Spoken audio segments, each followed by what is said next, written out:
إن الحمد لله نحمده ونستعينه ونستغفره ونعوذ بالله من شرور أنفسنا ومن سيئات أعمالنا من يهده الله فلا مضل له ومن يضلل فلا هادي له وأشهد أن لا إله إلا الله وحده لا شريك له وأشهد أن محمدا عبده ورسوله أما بعد فقد قال الله تعالى في محكم التنزيل أعوذ بالله من الشيطان الرجيم يا أيها الذين آمنوا اتقوا الله حق تقاته ولا تموتن إلا وأنتم مسلمون وقال الله تعالى أيضا لن ينال الله لحومها ولا دماؤها ولكن يناله التقوى منكم كذلك سخرها لكم لتكبروا الله على ما هداكم وبشر المحسنين.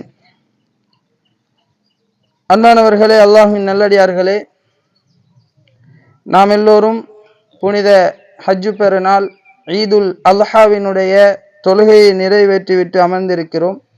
சிறிது நேர உரைதான், அனைவரும் முழுமையாக கலந்துவிட்டு செல்லவும் என்ற வேண்டுதலோடு இன்றைய தினத்திலே நாங்கள் இருப்பதென்பது அல்லாஹினுடைய ஒரு அருளாகத்தான் நாம் பார்க்க வேண்டும். ஏனென்றால் நபி ஸல்லல்லாஹு அலைஹி வஸல்லம் அவர்கள் சொன்னார்கள், இன்ன அஸமல் ஐயாமி இந்தல்லாஹி தபாரக வ தஆலா யௌமுன் நஹர் சும்ம யௌமுல் கர். அதாவது நபி ஸல்லல்லாஹு அலைஹி வஸல்லம் அவர்கள் சொல்லும் பொழுது, உயர்வான அந்த அல்லாஹ்விடத்திலே நாட்களில் மிகவும் கண்ணியமானது இந்த யௌமுன் நஹர் என்று சொல்லப்படக்கூடிய துல்ஹிஜ்ஜாவினுடைய 10வது பிறை, அதற்கு பிறகு 11வது பிறைக்குரிய நாள். இப்பொழுது நாம் இருக்கக்கூடிய இந்த யௌமுன் நஹர் என்கின்ற இந்த நாளுக்குரிய அந்த அர்த்தம் என்னவென்றால், அறுத்து பலியிடுதல். இந்த நாளிலே அல்லாஹினுடைய பெயரால் அறுத்து பலியிடப்படும், உயிர்கள் அல்லாஹுக்காக மாய்க்கப்படும் என்கின்ற காரணத்தோடு தொடர்புபட்ட பெயர் அது. எனவே இந்த நாளிலே அதிகமாக நாங்கள் உதுஹியா என்று சொல்லுவோம், சில பேர் குர்பானி என்று சொல்லுவோம். எப்படி இருந்த போதிலும் இந்த நாளிலே அல்லாஹினுடைய பெயரால் இங்கே அறுத்து பலியிடப்பட வேண்டும் இந்த உலகத்திலே என்பது அல்லாஹினுடைய ஒரு விதி. எனவேதான் நபி ஸல்லல்லாஹு அலைஹி வஸல்லம் அவர்களும் இந்த நாளிலே அந்த அமலை செய்திருப்பதை நாம் பார்க்கிறோம். தனக்காகவும் தன்னுடைய குடும்பத்துக்காகவும் தன்னுடைய உம்மத்தாகிய எங்களுக்காகவும் நபிகளார் ஒரு ஆட்டை பலியிட்டதை நாம் ஹதீஸிலே பார்க்கிறோம். அதே போலதான் அல்லாஹு தஆலா நபி ஸல்லல்லாஹு அலைஹி வஸல்லம் அவர்களை பார்த்து சொல்லும் பொழுது, மறுமையிலே அல்லாஹு தஆலா நபிகளாருக்கு வழங்கக்கூடிய மிகப்பெரியதொரு அருள் தான் கௌசர் என்கின்ற அந்த நீர் தடாகம். அதற்கு நபி ஸல்லல்லாஹு அலைஹி வஸல்லம் அவர்களுக்கு அல்லாஹு தஆலா அதனை நபிகளாருக்கு கொடுத்ததாக சொல்லிவிட்டு, இன்னா அஅதைனாக்கல் கௌசர், நிச்சயமாக நபியே நாம் உங்களுக்கு கௌசரை தந்திருக்கிறோம், ஃபஸல்லி லிரப்பிக வன்ஹர், அதற்காக நீங்கள் அல்லாஹுவை தொழுது அவனுக்காக அறுத்து பலியிடுவீராக என்று அல்லாஹு தஆலா குர்ஆனிலே சொல்வதை நாம் பார்க்கிறோம். எனவே எங்களுடைய இந்த நாளினுடைய மிக முக்கியமான ஒரு அமலாகவும் இந்த நாளினுடைய சிறப்பை அதிகப்படுத்துவதற்காகவும் எங்களுக்கு இஸ்லாம் வலியுறுத்தக்கூடிய ஒரு அமலாகத்தான் நாம் இந்த விடயத்தை பார்க்கிறோம். இப்படியான இந்த அறுத்து பலியிடுதல் என்பது எதற்காக என்று குர்ஆன் எங்களுக்கு சொல்லும் பொழுது, அதிலே நாம் இப்ராஹிம் அலைஹிஸ்ஸலாம் அவர்களினுடைய அந்த வரலாற்று பின்னணியை அடிப்படையாக கொண்டும் நாம் அதனை நோக்கமாக கொண்டும் செய்கிறோம். அதனையும் தாண்டி அல்லாஹு தஆலா குர்ஆனிலே சொல்லும் பொழுது சூரா ஹஜ்ஜிலே 34வது வசனத்திலே சொல்லுகிறான், வலிகுல்லி உம்மத்தின் ஜஅல்னா மன்சகன், ஒவ்வொரு கூட்டத்தினருக்கும் இந்த அறுத்து பலியிடுதல் என்கின்ற இந்த கிரியையை அல்லாஹு தஆலா ஏற்படுத்தி இருக்கிறான். எதற்காகவென்றால், லியல்குருஸ்மல்லாஹி அலா மா ரஸகஹும் மின் பஹீமத்தில் அன்ஆம், அல்லாஹு தஆலாவால் வழங்கப்பட்ட இந்த கால்நடைகள் இவற்றினை அறுத்து அதன் போது அல்லாஹ்வின் பெயர் கூறப்பட வேண்டும் என்பதற்காக அல்லாஹு தஆலா இந்த விடயத்தை எமக்கு கடமையாக்கி இருப்பதாக குர்ஆனிலே சொல்லுகிறார். ஃபஇலாஹுக்கும் இலாஹு வாஹித், உங்களுடைய இறைச்சகன் ஒருவனே, எனவே அவனுக்கு நீங்கள் வழிபடுங்கள் என்று அல்லாஹு தஆலா குர்ஆனிலே சொல்லுவதை நாம் பார்க்கிறோம். உண்மையிலேயே இந்த அறுத்து பலியிடுதல் என்பது மிகவும் சாதாரணமான ஒரு விடயம் அல்ல, இஸ்லாம் வலியுறுத்திய ஒரு விடயம். முன்னைய காலங்களிலே, முந்தைய நபிமார்களுடைய காலங்களிலே இது நடைபெற்ற ஒரு விடயம். அதே போல அல்லாஹினுடைய பெயரை தாண்டி பிறருக்காக இது அறுக்கப்படும் பொழுது எம்மை ஷிர்கில் கொண்டு போய் ஆழ்த்திவிடும். எனவே அது அல்லாஹுக்காக மாத்திரம் அறுக்கப்பட வேண்டும். நாம் இங்கே அறுக்கின்ற அந்த பிராணிகள் ஆடோ மாடோ ஒட்டகமோ இந்த மூன்றிலும் அவற்றினுடைய பருமனை வைத்தோ அவற்றினுடைய தோற்றத்தை மாத்திரம் வைத்தோ அவை அல்லாஹுவிடம் கணக்கெடுக்கப்படுவது கிடையாது. லை யனாலல்லாஹ லுஹூமுஹா வலா திமாஉஹா, நாங்கள் அறுக்கின்ற இந்த பிராணிகளினுடைய மாமிசமோ இரத்தமோ அல்லாஹுவை சென்றடைவது கிடையாது. வலாக்கி யனாலுஹு தக்வா மின்கும், அந்த நேரத்திலே அல்லாஹுவிடம் சென்றடைவது இருக்கும் என்றால் உங்களிடம் இருந்தான அந்த தக்வா தான் என்று அல்லாஹு தஆலா சொல்லுகிறான். எனவே இவற்றின் மூலமாக நாங்கள் விளங்க வேண்டியது என்னவென்றால், மிகப்பெரியதொரு அமலாக இஸ்லாம் எங்களுக்கு காட்டியிருக்கக்கூடிய இந்த அமல், அதிலே நாம் எங்களுடைய தக்வாவை அதிகம் பேண வேண்டும், இஹ்லாஸை நாம் பேண வேண்டும் என்பதை குர்ஆன் எங்களுக்கு சொல்லித் தருகிறது. எனவேதான் அன்பானவர்களே, அல்லாஹ்வின் நல்லடியார்களே, இப்படியான இந்த தருணத்திலே எங்களில் சில பேருக்கு அந்த சந்தர்ப்பம் கிடைத்திருக்கும். கிடைக்காதவர்கள் வருகின்ற காலத்திலாவது எங்களால் முடிகின்ற காலத்திலாவது இந்த அமலை செய்ய வேண்டும் என்ற எண்ணத்தை ஆசையை எங்களுக்குள் உண்டு பண்ணுவோம். எனவேதான் இப்படியான இந்த பின்னணியை நாம் எங்கிருந்து எடுக்கிறோம் என்றால், இப்ராஹிம் அலைஹிஸ்ஸலாம் அவர்களுடைய சம்பவத்திலிருந்து எடுக்கிறோம்.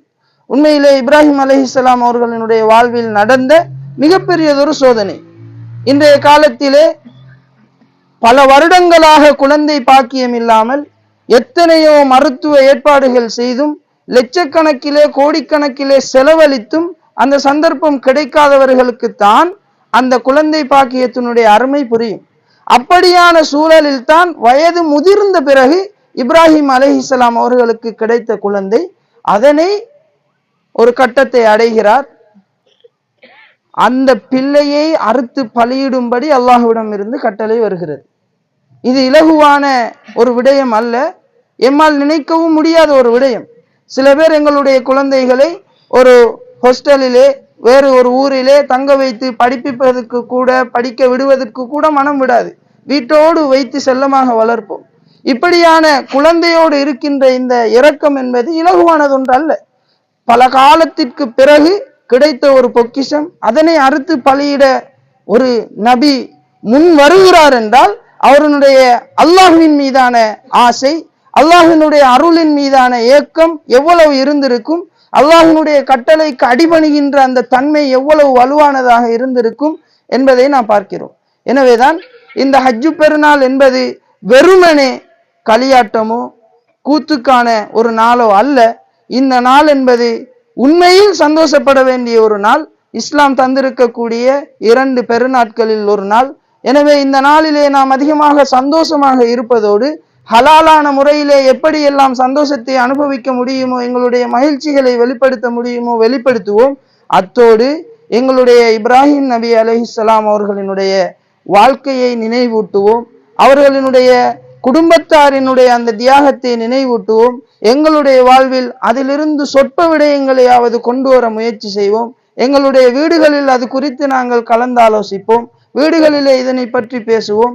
எனவே இப்படியான ஒரு குடும்பத்தினுடைய தியாகத்தை தான் இந்த மாதம் முழுக்க நாங்கள் அதிகமாக பேச போகிறோம். அதனை சில பேர் செயற்பாடுகளின் ஊடாக கொண்டு வரப் போகிறோம். எனவேதான் அன்பானவர்களே, அல்லாஹ்வின் நல்லடியார்களே, முன்மாதிரி மிக்க அந்த குடும்பத்தை போன்று எங்களுடைய குடும்பமும் மாற வேண்டும்.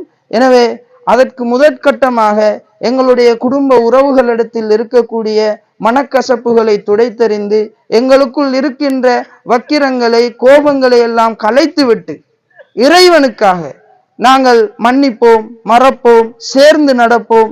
நிச்சயமாக நபி ஸல்லல்லாஹு அலைஹி வஸல்லம் அவர்கள் சொன்னார்கள், லா யதுகுலுல் ஜன்னத காத்தியுன், உறவுகளை பிரிந்து வாழ்பவன், துண்டித்து நடப்பவன், அவன் சுவனம் நுழைய முடியாது என்றார்கள். எனவே நாங்கள் செய்கின்ற எந்த பெரிய அமலாக இருந்தாலும் நாம் எங்களுடைய சுவர்க்கத்தை கேள்விக்குள்ளாக்க கூடிய சிறிய விடயமாக இருந்தாலும் நாம் அதிலே கவனமாக இருக்க வேண்டும். நாம் செய்கின்ற அமல்களை எல்லாம் அவை தவிடுபொடியாக்கிவிடும், கேள்விக்குறியாக்கிவிடும். எனவே நாங்கள் எவ்வளவு பெரிய அழகான ஒரு இடத்திலும் ஒரு சிறிய ஊத்தை படுவதை, ஒரு எவ்வளவு ருசியான ஒரு உணவு பாத்திரத்திலும் ஒரு சொட்டு நஞ்சு கலப்பதை நாம் விரும்ப மாட்டோம். என்னுடைய அழகான வாழ்க்கையிலே, சுவர்க்கத்திற்கான பாதையிலே எனக்கான தடைகள் ஒரு சிறிய விடயமாக கூட இருந்து விடக்கூடாது, என்னுடைய மறுமையை கேள்விக்கு உட்படுத்தி விடக்கூடாது என்றால் அதிலே மிக முக்கியமாக கவனம் செலுத்தப்பட வேண்டிய பகுதிதான் இஸ்லாம் வலியுறுத்தக்கூடிய பகுதி. நாங்கள் அதிகமாக எங்களுடைய குடும்பத்தினரை சேர வேண்டும். எனவே இந்த நாளிலே அதிகமாக எங்களுடைய குடும்பத்தாரோடு சேர்ந்து நடக்க முற்படுவோம். எங்களிடம் இருக்கின்ற ஹதியாக்களை அவர்களுக்கு கொடுப்போம், அவர்களுக்கு உதவி செய்வோம், சிறார்களுக்கு எம்மால் முடியுமான விடயங்களை செய்து அவர்களை மகிழ்விப்போம், எங்களுடைய குடும்பங்களிலே நலவுகளுக்காக முயற்சிப்போம். அத்தோடு இந்த நாளிலே அதிகமாக இந்த நாள் சரி, இதற்கு அடுத்த 3 நாட்கள் சரி, கூடுதலாக நாங்கள் அல்லாஹுவை தக்பீர் சொல்லுவோம், கூடுதலாக தக்பீர் சொல்லுவோம். சில பேருக்கு வாழ்விலே தக்பீர் சொல்லுகின்ற சந்தர்ப்பம் தொழுகையிலும் கூட கிடைப்பதில்லை, தொழுகை இல்லாமல் வாழ்கிறோம். எனவே தொழுகையினுடைய விடயத்தில் கவனம் செலுத்துவோம், அல்லாஹுவை பெருமைப்படுத்துவோம். அதற்காகத்தான் எங்களுக்கு அல்லாஹு தஆலா ஹிதாயத்தை தந்ததற்கு பகரமாக நாம் அல்லாஹுவை தக்பீர் சொல்ல வேண்டும் என்பதை அல்லாஹு தஆலா விரும்புகிறான். அல்லாஹ் எமக்கு நேர்வழியை தந்திருக்கிறான், பல நலவுகளை தந்திருக்கிறான். எனவே அல்லாஹுவை அதிகம் நாம் தக்பீர் சொல்லுவோம். அல்லாஹு அக்பர், அல்லாஹு அக்பர், அல்லாஹு அக்பர். எனவே அன்பானவர்களே, அல்லாஹுவின் நல்லடியார்களே, இந்த நாளை நல்ல முறையில் கழித்து இந்த நேரங்களிலே எங்களுடைய உறவுகளான பலஸ்தீன மக்களுக்காக அதிகமாக நாங்கள் துஆக்களிலே அவர்களை சேர்த்துக்கொள்வோம். அவர்களுக்காக நாம் அல்லாஹ்விடம் இறைஞ்சுவோம். நாங்கள் இங்கு சந்தோஷமாக இருந்தாலும் அவர்களுடைய நிலை எப்படி இருக்கும் என்பதை நாம் பார்க்கிறோம். எனவே அவர்களுடைய வாழ்வை கவனத்தில் கொண்டு, அவர்கள் உண்மையிலே வெற்றியாளர்கள் தான், நாங்கள் தோல்வியோ தெரியாது. ஆனாலும் நாம் இந்த உலகத்தில் இப்பொழுது இருக்கின்ற இந்த நிலையிலே அவர்களுக்காக கட்டாயமாக கையெந்த கடமைப்பட்டு இருக்கிறோம். எனவே அவர்களுக்காக எங்களுடைய தொழுகைகளில், சுஜூதுகளிலே, எங்களுடைய ஏனைய நேரங்களிலே அவர்களுக்காக அதிகமாக துஆக்கள் செய்வோம், அவர்களுடைய நலவுக்காக பிரார்த்திப்போம், முஸ்லிம்களுடைய வெற்றிக்காக பிரார்த்திப்போம். அல்லாஹு தஆலா எங்களுடைய அனைத்து நல்லறங்களையும் ஏற்றுக்கொள்வானாக. வ ஆகிரு தஅவானா அனில் ஹம்துலில்லாஹி ரப்பில் ஆலமீன்.